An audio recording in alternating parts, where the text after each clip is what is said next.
कृष्ण पक्ष की एकादशी यानी अपरा एकादशी। अपरा का अर्थ होता है अपार, अपार भक्ति, अपार शक्ति जो होती है ना ठाकुर जी की, श्री जी की, वो ये एकादशी है।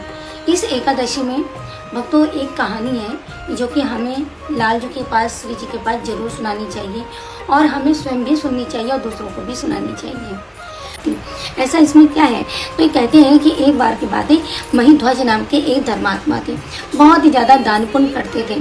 तो उनके जो साथ में, उनके साथ में जो रहते थे, उनके जो भाई था उसका नाम था ब्रजध्वज। अब ब्रजध्वज था ना बहुत ही पापी था, बहुत ही मतलब कुकर्मी था, बहुत ही अत्याचार करता था, सबके साथ अत्याचार करता था। तो वो अपने भाई से बहुत जलता था, यानी महिध्वज से जो उसका बड़ा भाई था उससे बहुत जलता था। अचानक एक रात्रि राज हड़पने के लिए इन्हें ब्रजध्वज ने अपने भाई को मार दिया, मार के उसकी गर्दन काट दी। गर्दन काटने के बाद में जाकर उसे एक पीपल के पेड़ के नीचे गाड़ दिया जाके।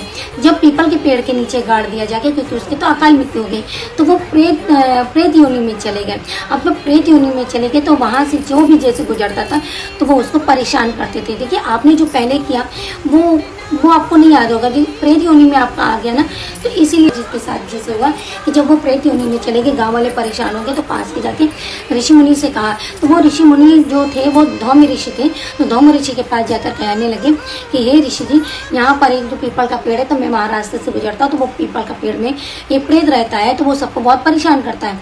तो ऋषि जी उसके पास गए, उन्होंने अपने मंत्रों से उसको प्रकट किया, बोले कि भाई बताओ क्या बात है, आप क्यों सबको इतना परेशान करते हो। तो महिध्वज नाम के जो प्रेत योनि में चले गए थे राजा ने, उन्होंने कहा कि देखो मैं तो इतना धर्मात्मा था, मैं इतना सब कुछ करता था, अब मैं प्रेत योनि में चला गया हूँ, मुझे इससे मुक्ति दिलाओ।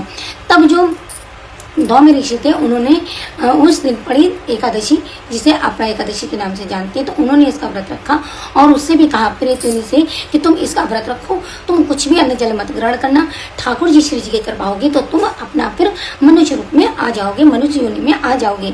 जब इस तरीके से उन्होंने व्रत रखा, फिर उसके बाद में जो महिध्वज नाम के राजा थे उनको मनुष्य की योनि प्राप्त हो गई। इसलिए कहते हैं वक्तों